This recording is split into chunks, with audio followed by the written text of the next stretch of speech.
I've been sent into a dozen towns like Ashford, quiet places, pockets of green on the map, surrounded by dense woods and old stories. They all have legends. Most don't have anything else, but this one felt wrong before I ever crossed the town line. I arrived just after 6 in the evening. Cloud cover was low. The sun was a pale suggestion behind layers of gray. Roads were damp, slick with melted snow. I didn't see a single pedestrian, not one. It was early November, but the cold felt deeper than it should have. Not just weather, something else. Ashford was small, populated by a few hundred maybe. Old buildings, rusting signage, sagging power lines. One gas station, one school, a general store with peeling paint and a closed sign that hadn't moved in a while. Nothing about the town said crisis. No missing posters, no press, no police checkpoints. But 7 kids were gone. That was enough to raise someone's hand. In this case, it was the principal of Ashford Elementary, not a parent, not law enforcement. The principal. That was the first red flag. I parked outside the school. The lot was empty except for her car, a pale blue sedan, salt-worn and dented on the rear passenger door. Inside, the fluorescent lights hummed like they didn't want to be awake. The air smelled like old paper and pine-scented cleaner. I stepped into the front office. Ms. Elkins was waiting. She looked tired in a permanent way, like her bones carried it. Late 40s, hair up in a twist, glasses low on her nose, posture rigid. Her eyes didn't linger. They darted. "I didn't think they'd actually send someone," she said. "You used the right language," I replied. "Cryptid suspicion, multiple minors involved, local authority non-compliant. That hits all the right buttons." "I didn't lie," she said quickly. I wasn't sure how else to get someone to listen." She led me into her office, shut the door quietly behind us, and handed me a manila folder. 7 pages inside, each with a name, a school photo, and a short write-up. "Missing kids?" I asked. "Yes." "But you're the only one reporting them?" She nodded. "I've brought it up at town meetings, PTA, even went to the sheriff. They keep saying the families are handling it." "And are they?" Her silence answered that. I sat across from her and laid out the folder on her desk. "Walk me through it." "All of them disappeared after school," she said. "Some on weekends, some weekdays. All lived on the edges of town. 2 of them walked home through the woods." "No witnesses?" "Not a one." "Any evidence of a struggle?" "Not that anyone shared. The sheriff hasn't released anything. I don't think he's looking." "And the families? They act like it's normal or expected." She hesitated. Something crossed her face. Not quite fear, not quite guilt. Something heavier. "They say it's the hollow one," she added. I leaned forward. "What is that?" "An old story, town lore. They say it lives in the trees, takes children who misbehave, leaves no tracks, no sound, just absence." "Local legend," I said. "Scare tactic." She nodded slowly. "But they believe it. Enough that they don't fight back. They don't call the state. They don't ask for help. They just Accept it. I kept my tone steady. Why did you call me? Because I've been here 10 years, and I've watched 3 other children disappear in the years before these 7. That's 10 in total, that I know of. She opened a drawer and pulled out a separate sheet. Names and dates, handwritten.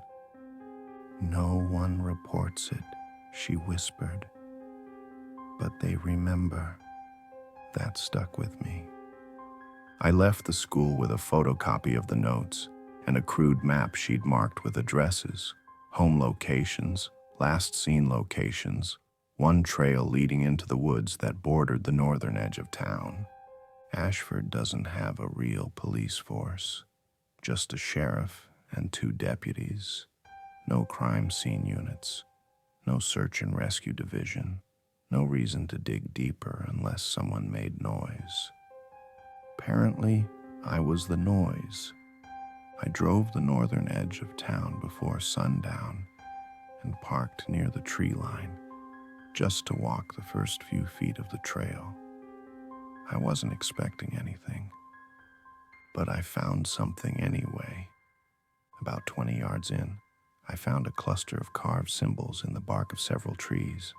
Thin, deep, deliberate, geometric patterns, spirals, cross lines. Some were fresh, others weathered and blackened, as if they'd been made years ago. Further in, I found what looked like a child's mitten caught in a thicket of underbrush, dirty, torn, the wool stained brown with something I hoped was mud. I left it untouched. It was getting dark. I didn't want to be out there without gear. When I returned to the motel on the south end of town, the front desk was closed. The key had been left under a brick, my name written on the envelope in neat handwriting. The room was plain, clean, no TV, old radiator clanking in the corner. I laid out the file on the bed, stared at those photos a while longer.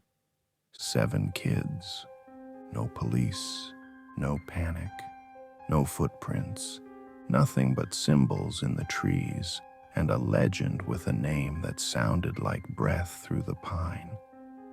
When I finally turned out the light, I wasn't alone. I don't mean someone was in the room. I mean the air felt wrong, weighted, like the dark around me wasn't empty, like something had noticed. And for the first time in a long time, I didn't reach for my weapon. I just lay there in the dark and listened. Ashford felt smaller in the daylight, not warmer, not safer, just smaller, like the fog had pulled back the edges of the illusion and left behind something hollow. I started with the homes Ms. Elkins had marked on her map. I wasn't expecting anyone to welcome me in, but I wasn't prepared for what I got either. The first door was answered by a woman in a cable-knit sweater, holding a steaming mug and smiling like I was the neighbor dropping off mail. "You're with the government?" she asked cheerfully. "I'm investigating the missing children." "Yes." Her smile didn't falter. "Well, I do hope you find them. Such a shame." "Your son was one of them," I said, holding up the photo, still smiling. A little sadder now, but no tears, not even a catch in her voice. "He was always curious," she said softly, "always going off on his own." "Did you file a report?" "Oh, the sheriff knew. But you know how things are in a small town. We keep things close. We pray. We wait." "For what?" She looked past me, out at the tree line that loomed at the end of the street. For peace. The next 3 houses weren't much better. The same vacant politeness, the same, yes, thank you, and it's a shame, and we trust God's plan. One man even offered me a basket of muffins, but no grief, no rage, no desperation, just acceptance. It was like talking to ghosts that didn't know they were dead. When I reached the 4th house, no one answered. The porch creaked under my boots. I tried the door, locked. A curtain twitched in a window. I knocked again. Nothing. I circled the house and found a backyard with a rusted swing set and a sandbox, overgrown with weeds. There were toys left in the grass, a small red shovel, a plastic truck with one wheel missing, all faded from sun and time. It looked like no one had touched them in weeks, maybe longer. I took a photo, marked the address in my notes, and kept moving. Around midday, I stopped by the diner across from the town library. 3 people inside. All of them looked up when I walked in. The woman behind the counter wore a name tag that said, Darla. She offered me coffee before I said a word. "You're the investigator, right?" she asked. "That obvious?" "You don't look like one of us." "Lucky me." She chuckled, poured the coffee, and leaned in. "You won't find anything." "Why's that?" "Because the town already decided." "Decided what?" "That it's not a problem." She said it with the calm certainty of someone repeating something she'd heard 100 times. 7 children, I said. Maybe more. And none of their parents are banging on the sheriff's door. Doesn't that tell you something? It tells me everyone's lying. She shook her head and walked away. Didn't say another word. That night, I followed the fog. It rolled in heavy, curling down the roads and sliding over the rooftops like smoke from an invisible fire. I parked near the school and waited in the dark. At 11:47, a figure stepped out from a house across the street, hooded, silent. They walked with purpose, slow, steady steps toward the woods. They weren't alone. Within minutes, others appeared, men and women, all dressed the same. Some carried lanterns. One pushed a small cart, its wheels squeaking softly over the pavement. I followed from a distance, keeping low. They crossed through backyards, slipped between trees, and vanished into the woods without a word. I moved faster, flanking wide to get ahead of them. I climbed a ridge overlooking a small clearing, and I saw it. A flat stone altar in the middle of the woods, weathered, stained, symbols etched along its surface, jagged and burned in. The figures arrived moments later. They circled the stone, pulling hoods back. I recognized faces, a man I'd seen at the diner, a woman who'd answered the door that morning, even the sheriff. They began to hum, low and guttural, not words, just sound, rhythm. One of them placed a bundle on the stone, wrapped in dark cloth, soaked through blood. I stepped forward, and a hand gripped my shoulder. I spun, weapon raised, but no one was there. When I looked back, the clearing was empty. No figures, no altar, no blood, just trees and fog. I backed out of the woods fast, breath tight in my chest. I didn't stop until I was behind the wheel again, doors locked, engine running. Back at the motel, there was a note slid under my door. No envelope, typed on old paper. You weren't invited. I opened the curtains, looked out into the night. A figure stood at the edge of the trees across the lot, watching, unmoving. When I blinked, they were gone, but the feeling remained, the same one I felt when I first arrived. I wasn't hunting a monster. I had walked into something older than myth, and now it was watching me. The next morning, I visited the sheriff's station. I wanted to look him in the eyes again. Sheriff McCready sat behind his desk, boots up, flipping through a ledger like it mattered. He didn't look surprised to see me. I was expecting you, he said. That's so. He nodded. You've been talking to people, walking around at night, asking questions. Is that a problem? No, just not always safe. He set the ledger aside and leaned forward. I've seen a lot of men come through towns like this, he said.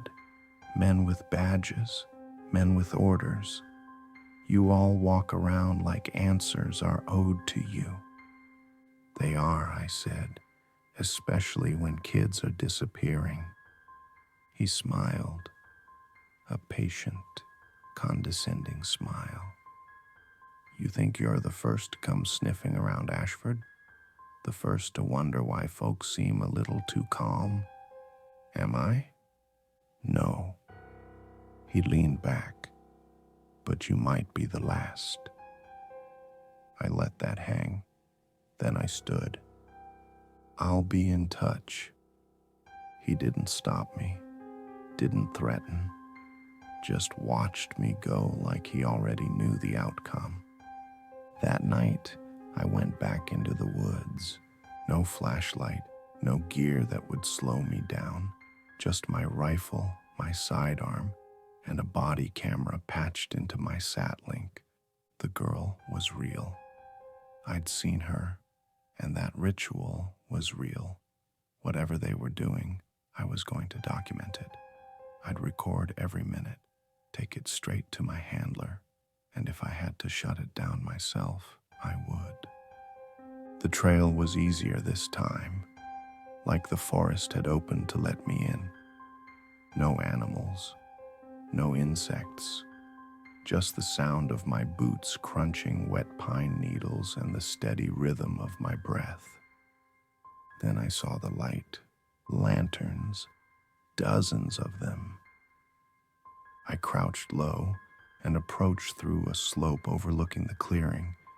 It was deeper than I remembered, wider. The altar was still there, stone and soaked, surrounded by rings of rotted branches and bones I hadn't seen before. They were all there, not 20, not 30, closer to 50. Men, women, some I recognized, some I didn't. The entire town had come out, and in the center, her, the girl from the night before.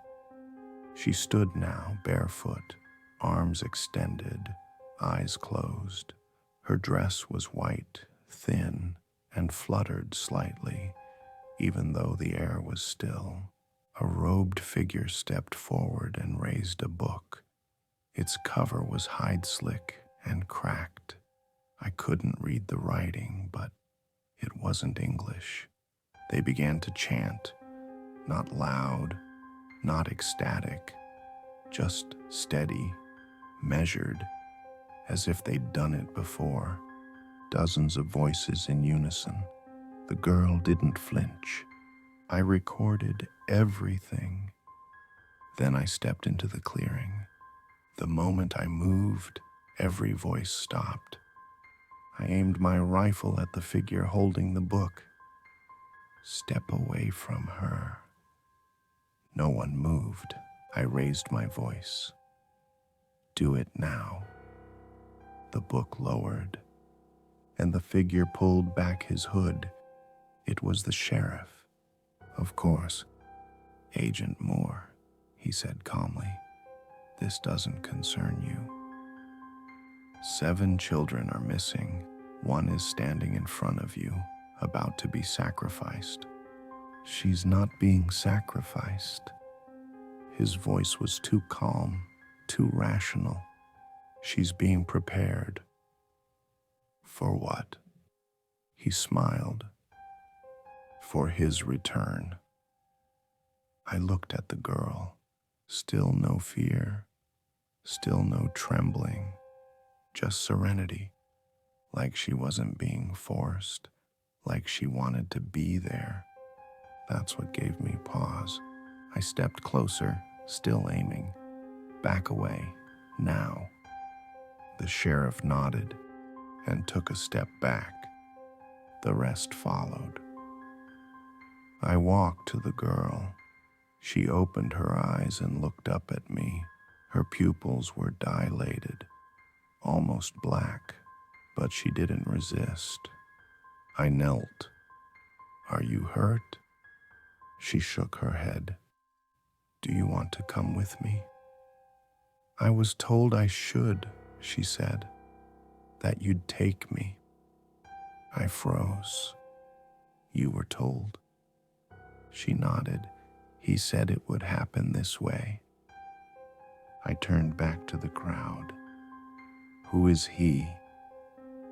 No answer, just a sea of expressionless faces watching in perfect stillness. I backed away with the girl slowly, keeping my weapon up. No one moved to stop me, not the sheriff, not the others, not even when I turned and walked back into the woods. They just watched. Back at the motel, I sat the girl down on the bed and handed her water. She took it, drank calmly, and set it aside. Who are they? I asked. People who listen, she said. Listen to what? She looked at the wall, not like she was avoiding the question, like the answer was already there, written in a language I couldn't see. Then she said something I'll never forget. They believed so hard. They made him real. I felt my blood run cold. She said it like fact, like gravity. I stepped outside the room to call it in. I had hours of footage. I had names, faces, a girl, proof. I called my handler, told them what I'd seen, what I had, told them I'd stay until extraction. When I came back into the room, she was sitting on the bed exactly as I left her. Only now she was humming. That same slow, pulsing rhythm I'd heard in the woods. She stopped when she saw me, smiled. He's almost here, she whispered. And this time, when she looked at me, I believed her. I didn't sleep that night. Neither did she. The girl sat in the same place, back straight, hands in her lap, awake, still, humming that same soft rhythm under her breath. I stopped asking her questions hours ago. She wouldn't answer them. And the truth was, I wasn't sure I wanted her to. At 3:17 a.m., she turned to me and said, "He's ready." Her voice was light, casual, like we were about to head out for a walk. I grabbed my rifle in the drive with all the footage.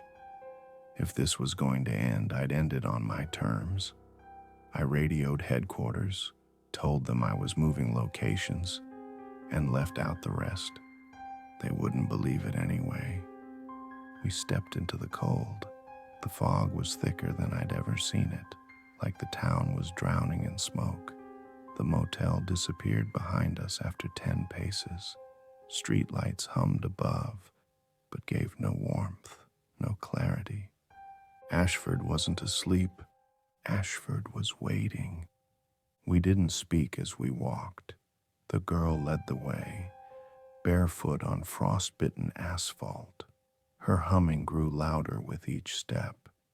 At the edge of the forest, I saw them, the entire town, lined up along the trees like silent watchers. Robes, hoods, lanterns glowing dim red through the mist. No one moved, no one blinked. They opened a path for us. We walked through it. The woods swallowed us whole. The clearing was different now, wider, deeper. The ground pulsed beneath my feet like something living just beneath the surface. The trees bent inward, their trunks warped as if scorched from the inside out. And the altar had changed, no longer stone. It breathed, a great mass of roots and rot and bones and sinew rising from the earth in a shape that wasn't quite possible. Ribbed and coiled, its surface slick with dark fluid. It stank of blood and old wood. The townspeople formed a ring around us. I could see their faces now, some dazed, others euphoric. A few had tears in their eyes. They weren't scared. They were reverent. The girl stepped forward. "No," I said. I raised the rifle. "You can't stop it," she said without turning. "You were never meant to." "I'm not letting this happen." She turned to me then. Her eyes had changed, fully black. No whites, no irises, just depth. "He doesn't need worship anymore," she said. "He exists." The altar shuddered. I didn't see it rise. I felt it.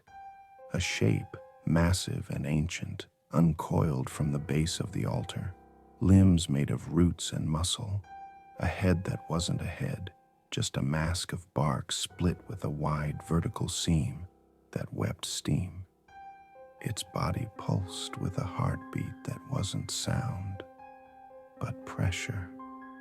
The hollow god. It was towering, wrong.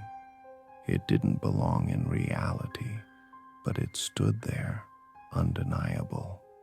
It hadn't been summoned.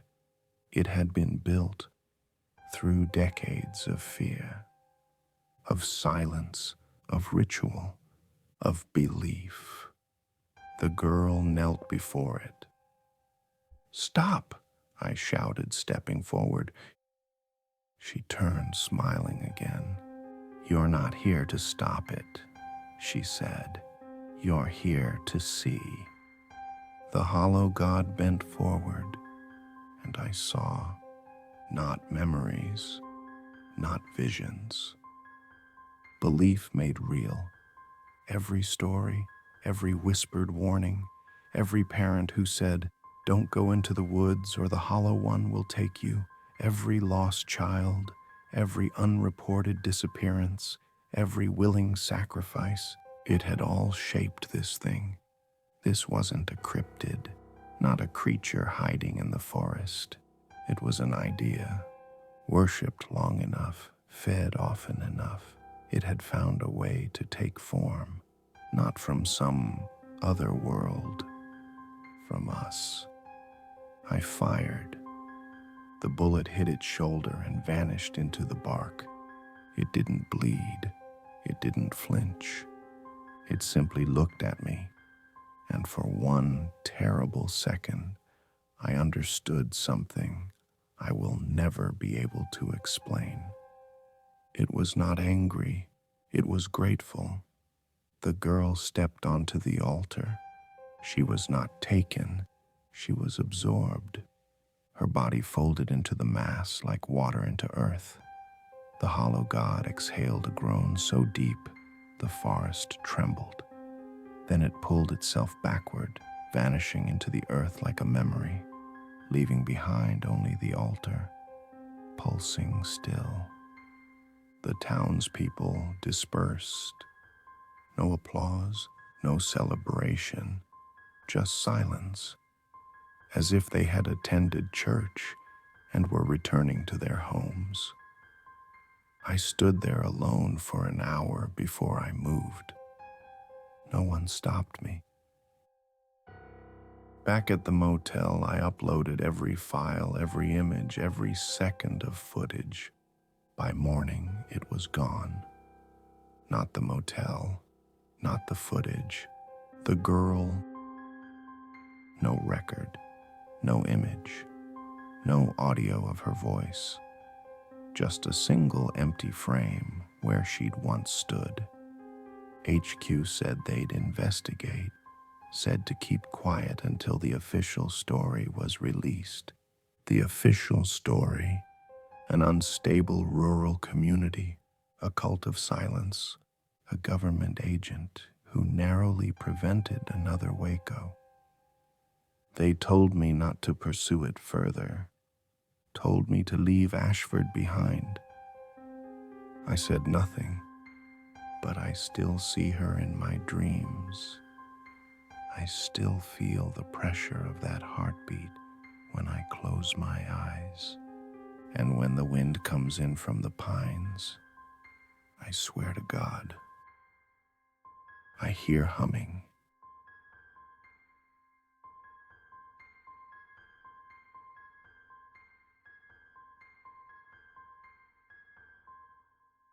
If you're still breathing, go ahead and like the video. Subscribe if you dare. There are plenty more nightmares waiting for you. And whatever you do, don't forget to ring the bell. It's the only way you'll hear the warnings in time.